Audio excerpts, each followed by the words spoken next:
आपका शुक्रिया। बजट की स्पीच में फाइनेंस मिनिस्टर ने 4 बरादरियों का जिक्र किया।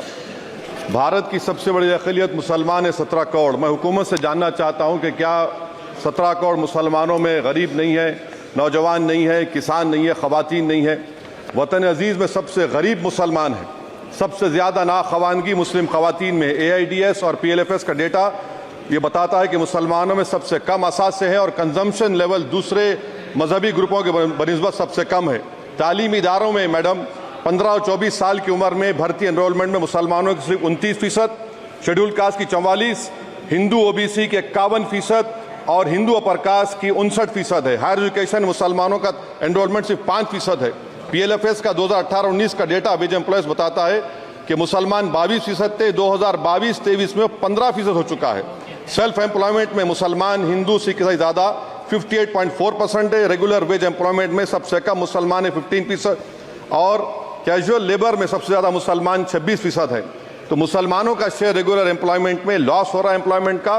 मुसलमान नौजवानों का ना रोज़गार मिलता है, ना तालीम के मौक़े, ना हुकूमत उनको कोई तरबियत सहूलत दी जाती है। मैं मोदी हुकूमत को एक मुसलमानों का एक अछूत बना दिया है, ना कोई सियासी नुमाइंदगी है, ना मुल्क की तरक्की में इनका कोई हिस्सा दिया जा रहा है।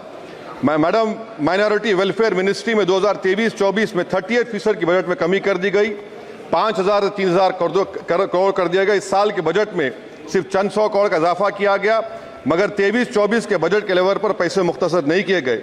ये मोदी हुकूमत की बदनीयती और झूठा कमिटमेंट है अक़लियतों के ताल्लुक से। तालीम के उस अक़लियती स्कॉलरशिप मैडम अक़लियतों के गरीब तलबा और तालिबात को दी जाती रकम में कमी कर दी गई। 2019 में मोदी ने कहा था कि 1 करोड़ स्कॉलरशिप दिए जाएंगे, अब सिर्फ 58 लाख दिए जा रहे हैं। 47% अक़लियती एप्लीकेंट्स को हर साल स्कॉलरशिप से महरूम कर दिया जा रहा है। 10 साल से मैं कह रहा हूं कि डिमांड ड्रिवन करो। डिमांड ड्रिवन के लिए सिर्फ 3,000 करोड़ की जरूरत है, मगर ये हुकूमत सच्चाई को और ईमानदारी से काम नहीं कर रही है। 2007 और 8 से माइनॉरिटी स्कॉलरशिप का नंबर इजाफा नहीं हुआ है। Pre matric scholarship madam Kundu committee ने कहा कि मुसलमानों में drop out rate primary level पर होता है, तो हुकूमत ने 9th क्लास से प्री मैट्रिक स्कॉलरशिप पैसे दे रही है। NDMC की इक्विटी मैडम 800 करोड़ एक मजाक है। PMGAV के में 910 करोड़ दिए गए। सारी दुनिया जानती है कि जहां मुसलमान बसता है गांव में, शहर में, वो अंडर डेवलप एरिया है, और आप मजाक करें ऊंट के मुंह में जीरा देकर। हज में 97 करोड़। हज कमेटी एक रुश्वत का मरकज बन चुका है। प्राइवेट टूर ऑपरेटर्स के एक लाइसेंस के लिए पैसे देना पड़ता है, बिल्डिंग सिलेक्शन के लिए पैसे देना पड़ता है, मीना मुजदलफा में कंपनी के सिलेक्शन के लिए पैसे देना पड़ता है। मैं हुकूमत से मुतालबा करता हूं कि उसको खत्म किया जाए और CBI से इंक्वायरी करवाई जाए। मोदी हुकूमत को अक़लियतों, बिल्कुल मुसलमानों से नफरत को खत्म करना पड़ेगा। मुसलमानों को उनका दस्तूरी हक मिलना चाहिए। आप कैसे विकसित भारत बनाएंगे अगर 17 करोड़ मुसलमान नफरत करेंगे? मैडम, पूरी स्पीच में फाइनेंस मिनिस्टर के बच्चों का जिक्र नहीं है। आज हमारे देश में 66 लाख बच्चे रोज भूखे सोते हैं। 46 मिलियन बच्चे स्टंटेड हैं मेल न्यूट्रिशन की वजह से। 25 मिलियन बच्चे वेस्टेड हैं। मासूम बच्चों की यह बदकिस्मती और बदबख्ती है कि एक शख्स चाय बेचकर वजीर आजम बन गया। LTC long term capital gain tax madam was decreased from 20 to 12.5%. However, the indexation benefit has been removed and won't apply to any property purchased after 2001. This will be detrimental to the growth of real estate, limit household capital formation and impact employment generation in construction sector. This change in LTCG is a quasi-wealth tax on household, particularly the middle class. Internship programme madam 5 साल में आप 1 करोड़ लोगों को intern कराएंगे, यानी एक company को 4,000 लोगों को ट्रेन करना पड़ेगा। मुझे बताइए क्या ये बड़ी कंपनी का माने क्या है? It is unachievable. Will it be based on market cap, revenue, employee size? May be prime minister Modi is saying to Agniveer to do internship after 4 years of service in armed forces. Madam, 21 billion people have given up all hope and stopped looking for jobs. This brings down to 9% eligible population that is either employed or they are looking for jobs. Maybe finance minister can introduce a Berozgar tax and tax unemployed as well.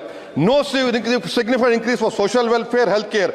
It looks like Prime Minister Modi is saying देश की middle class की संपत्ति पर पहला हक हमारे alliance का है। In real terms, when adjusted to inflation, the allocation of health AB PMJ has declined. Modi is saying he said heal in India during G20. The reality is India is hurting. Madam, this government wants to increase FDI from China. Is the Prime Minister not concerned that our armed forces cannot patrol 26 patrolling point out of 65 in Ladakh? Maybe the Prime Minister wants the Chinese monopoly Indian markets. Import from China have crossed 101 billion 2024. Prime Minister Modi says Khelo India, but in reality the budget has shown that Modi government policy is Jhelo India. गरीब, middle class, farming, city developers, men and women सब मोदी को झेल रहे हैं. Madam, in the current financial year, in February 5th, 15,993 MSMEs have been closed. Total MSCs closed have 35,680. Andhra Pradesh bifurcation.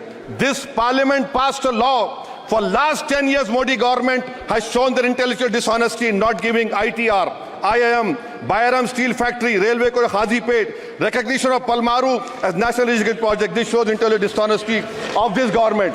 Madam, I end my speech by quoting a famous poet, and I'm amending certain verses. 133 crore इंसानों, जिंदगी से बेगानों, सिर्फ हुक्मरानों ने हक तुम्हारा छीना है. खाक ऐसे जीने पर यह भी कोई जीना है. बेशऊर भी तुमको बेशऊर कहते हैं. सोचता हो ये नादान कैसे हवा में रहते हैं. 133 करोड़ इंसानों, कब तक ये खामोशी?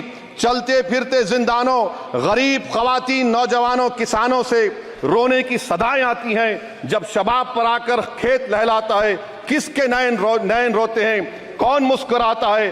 काश तुम भी समझो, काश तुम भी जानो किस कदर भयानक है जुल्म का ये ढब. देखो रख से आतिश व आहन देखते ही जाओगे, होश में ना आओगे. और अनएम्प्लॉयमेंट पर अभी बोला गया नौकरियां दे रहे हैं, तो शायर ने इनके बारे में अच्छा कहा कि फूल शाखों पर खिलने लगे तुम कहो, जाम जिंदों को मिलने लगे तुम कहो, चाक सीनों के सिलने लगे तुम कहो. इस खुली झूठ को, जहन की लूट को मैं नहीं मानता, मैं नहीं जानता. शुक्रिया मैडम.